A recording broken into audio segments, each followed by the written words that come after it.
certainly a new day. I love that song by Alicia Keys. In the song she says, there's a feeling that I got that I can't give up, a feeling in my heart that I can't give up, get over. I know that it's coming like the sun comes up. Do you feel it? It's a new day. The world is getting ready.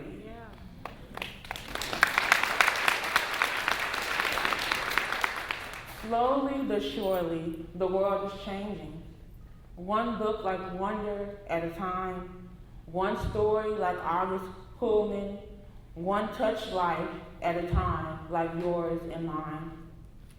When people look at me, one thing they notice right off the bat is that I don't look like everyone else. I happen to be a survivor of one of the rarest vascular anomalies in the world, on what people would call abnormal. But unlike Augie, I can remember being normal. When I was a little girl, I looked like every other little girl. My tongue was twice the size of a newborn baby, but other than that, everything else was the same. And I have to say, I was pretty cute.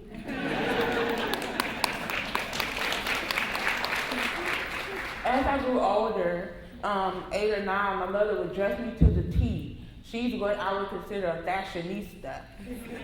I can remember having a guy friend at daycare, and I had 2 guy friends at church. I can remember the first time I asked my dad if I could talk to a guy on the phone, and it was a huge deal.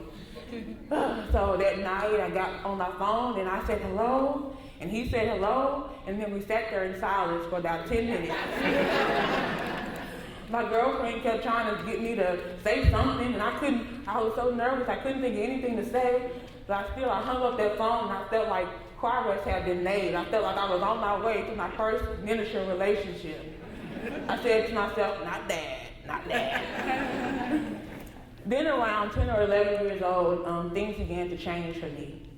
My face began to change, my lip started to grow, and my parents, they wondered what was going on. They wondered, why was it that this was happening to me? And they took me to the first doctor, and he had 2 surgeries, but he misdiagnosed me. And the 2 surgeries didn't do anything but allow things to get worse. So they went online on the internet and they started searching. They started Googling some of the terms that they had heard the doctors use. And Arkansas Children's Hospital came up. And when that happened, it allowed them to make an appointment for me to go to Little Rock. It only was 2.5 hours away, and see doctors that were able to diagnose me with the correct diagnosis, which is a disorder called arteriovenous malformation. It's an incredibly long word that basically means my arteries and my veins are connected incorrectly.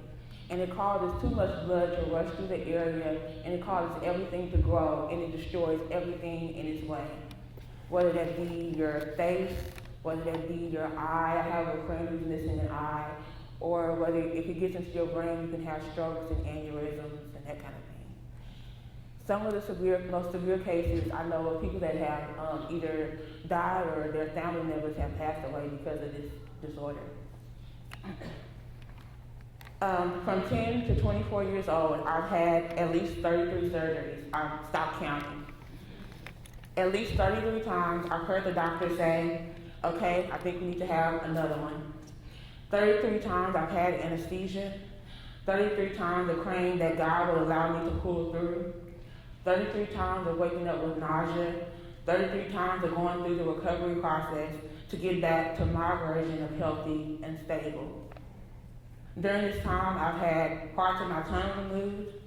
I've had to learn how to speak all over again. I've had feeding tubes down my throat. I've had to eat through an IV. I've had to have my grandmother, who is here in the audience. She's the best cook that I know, one of the best that I know, and she had to blend up food for me because I love to eat.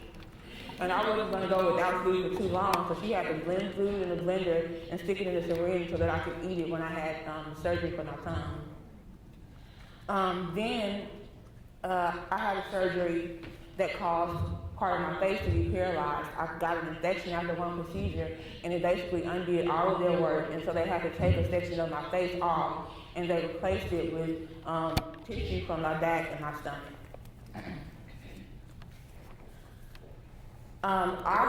When August was in the 9th grade, August Pullman, who's the star in Wonder, when he was in the 5th grade, the students played a game with him called the Plague. And the game was that no one could touch Augie because they were afraid they were going to get some kind of disease. And so they would all go out of their way to try to stay as far away from him as possible. Thank God I never had anything like that happen to me. But they did play a game that was similar at my school when I was in middle school, where all the guys at the school would write down all the girls' names down on a sheet of paper. And during lunch, they would all rank each girl 1 to 10. And I remember every time they would play the game, I would get really, really nervous and scared because I knew that that game was not going to end in our favor, and I knew that it wasn't going to be a good thing, and that I always was on the list. And so, they would pass the list around the table so all the girls could see their scores and everything, and it wasn't fun for me. So Augie and I both had that in common. When I was in 9th grade, though, I began to have so many different procedures that I couldn't stay in school anymore. So I was homebound.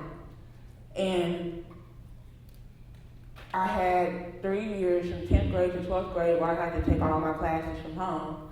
But I have to say that I had an excellent homebound teacher who is actually here, Miss Orr. Where are you? She's still here? Woo!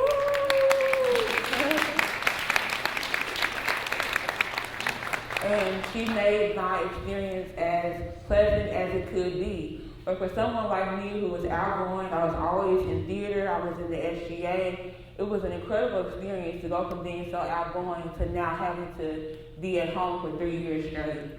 I went through depression. There were days I didn't want to get out of bed. There were days where I couldn't leave the house physically. There were other days where I just felt so embarrassed or ashamed of being bandaged up and having to be so different than everyone else that I just thought I'd never leave. I can remember thinking about what kind of career I was going to have that would allow me to work from my bed, because there was a point where I thought I'd never get out. And like Augie, though, there were times where I didn't really notice the second, the third, the fourth glances that people would have, and then there were times where I loathed the gawking and the stares and all the assumptions that people would make. I can remember August says in the book about kids, he says sometimes they do say hurtful things, but they don't actually know what they're saying. Big kids, he says, they know exactly what they're saying. And I have had those same experiences. I can remember having a little kid at a Girl Scout function notice me, and she started pointing and shouting during the Girl Scout function. And her mother was so busy that she didn't notice that I noticed. And because she wouldn't stop, I just remember running out of the room crying into the bathroom. The girl and her mother, after my mother came after me, the girl and her mother came into the bathroom, and her mother made the little girl introduce herself to me. And the little girl started crying because I was crying, so then that made me want to stop crying, because I realized she really didn't understand what it is that she had said or done. But her mother, the compassion that her mother had for me, and the way that her mother went out of her way to try to make it right, that really stuck with me. And I encourage more parents to do the same thing. But things aren't always as pleasant as that. I can remember one time being in the mall with a girlfriend of mine, and her friends, who were guys, who were teenagers, saw her in the mall, and then they looked and saw me, and they couldn't wait to start making comments and talking about me and just being really ugly. And it just showed me the differences in attitudes that people have, and how, I guess, when you're a teenager, I know all teenagers do dumb things, but the things we think are funny as a teenager, a lot of those things really aren't funny.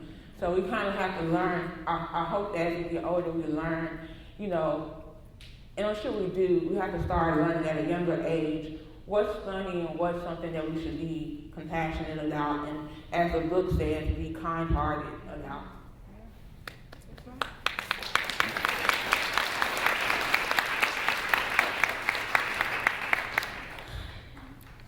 I can't tell you how many times people have stopped me and asked me, do you think that God is going to remove this from your face? And people ask me, haven't you ever thought about having a surgery? And I was asked the same thing in the book. They look at me and they see ugly, and they may not realize all of the health issues and how extensive the issues are. I know that I have absolutely no doubt that if it was God's will to erase everything in a blink of an eye, He could, if it was His will. But apparently, since I'm standing here before you, it was not. I have learned that in everything I've been through, God's grace is sufficient.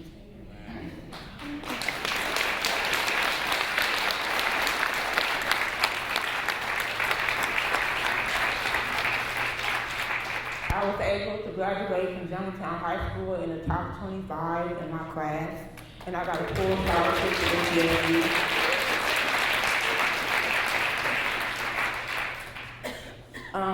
Although I tried not to question God, I did ask Him one question. I asked Him, what's the point? I said, God, what's the purpose in all the things you have allowed me to endure? Slowly but surely, when you genuinely seek God for answers, He will show you the pieces of the puzzle you need to know at that particular time. He has allowed me to see certain purposes and the goals He has for me in my journey, though He doesn't always show me how I'm going to get there.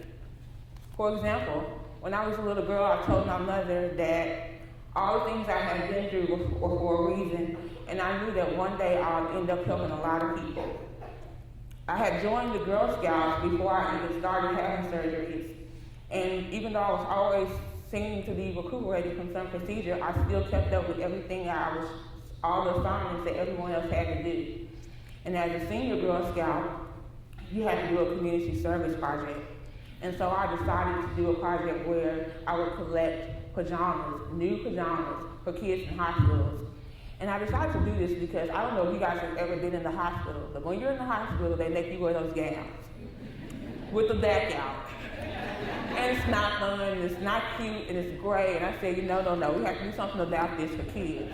And so we started collecting kids' pajamas, and since 2006, we've collected over 4,000 pairs of pajamas.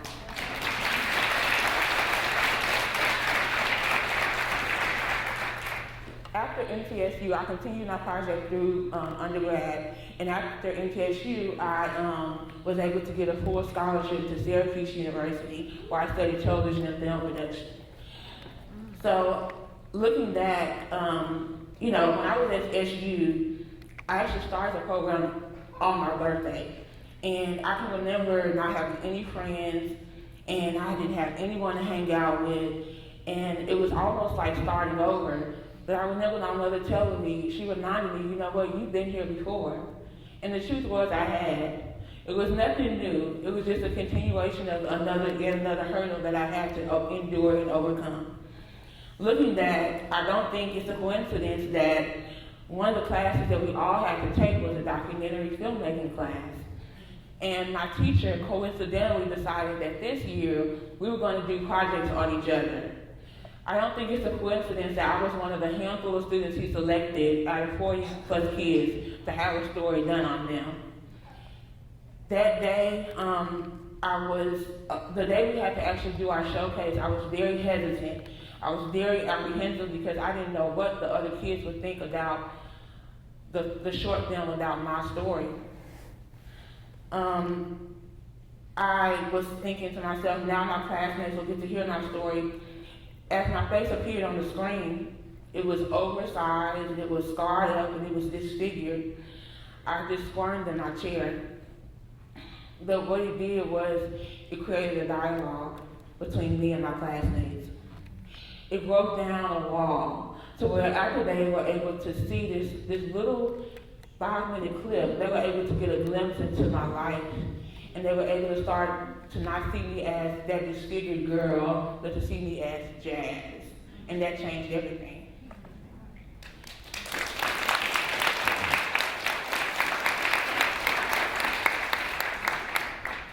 I received my master's from Syracuse in August of 2011, and then after spending an amazing summer, I spent an amazing summer in New York City working for Turner for a summer.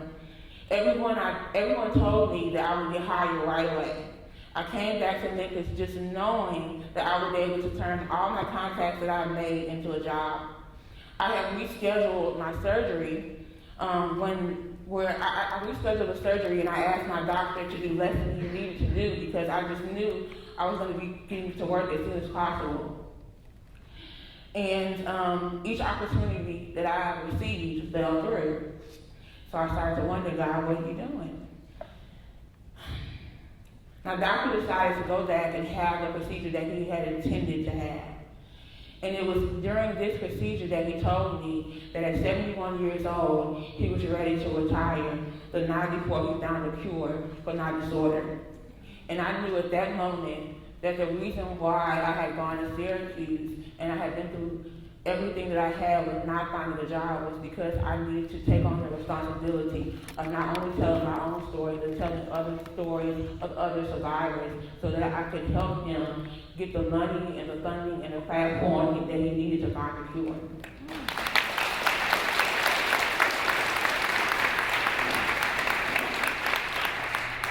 I decided to start pre-production. Well, I used my last surgery. I got them to film my last procedure. And during my recuperation from that surgery, I decided to start a fundraising campaign for my home. And I was able to raise over $10,000 in a little over a month.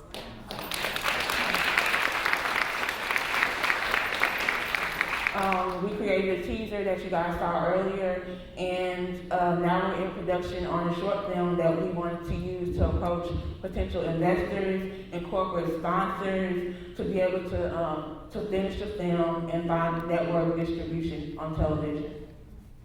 Now, prayer is that the documentary will be used as a platform, like I said, to find a cure and also to encourage people to deal with whatever their situation is, no matter what they're going through, because each of us has a story to tell. I decided I was going to take on the entertainment world and move to LA. And my parents were really nervous. And they were really, they didn't know how to feel about me being in the glitz and glamour of a city so caught up in looks. Everything in LA is superficial and it's about fitting in, and I was going to be different. But I knew that, I knew my dreams, and I knew the plans that God had for me, and I knew that God wouldn't have brought me this far to leave me now. So in 2011, I moved, both figuratively and literally, to LA.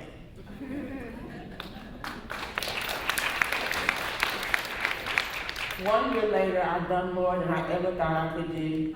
I worked on award shows, and I've interned at some of the top television networks in the world. Jack, in the book Wonder, he talked about how he got to a point with August that he didn't see August as someone who was deformed. He said, if there was anyone in the world I could hang out with, I'd choose to hang out with August. And I've been able to find people in LA who feel the same way about me. I found people in LA who are not an afterthought for them. I'm not a charity case. They've seen me enough. They know enough about what I physically look like, that what I physically look like has faded into the background, and they now see who I am, and they choose to be associated with me.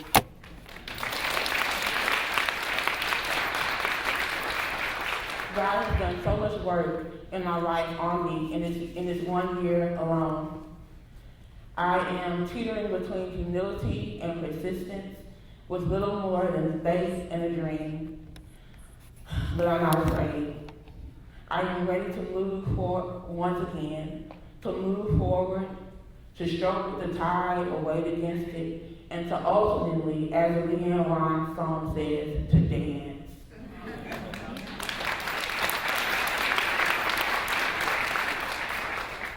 We all have our challenges. We all have crosses to bear and things to endure. Like many of you, I've had experiences as a kid that have shown me early on that life isn't always roses and sunshine. Earth isn't perfect, and at times life can be hard. But in those times of our greatest trials, we have two choices. We can either get crazy and we can allow these things that we face to destroy us, or we can find the God-given courage already in us to not only survive, but to thrive.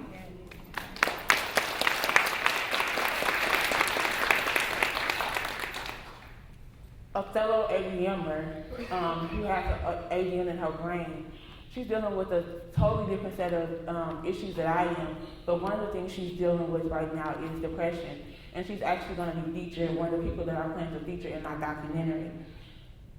She said to me that all she wanted to do was to be happy. And I told her I understood that desire. I told her that it takes real soul searching to start to realize the true source of contentment, the difference between being happy and having uncontrollable joy, that state of being that sustains you no matter what things are going wrong in your life.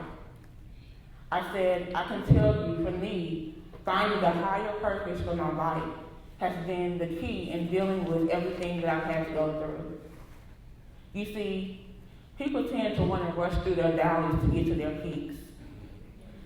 They want to stand at their peaks and they want to shout on the mountaintops about how good God is and how they got over it. Yeah. But I'm here to tell you today that even in the depths of our valleys, even in the midst of all your struggles, even then God can use you. Oh, yeah. Yeah.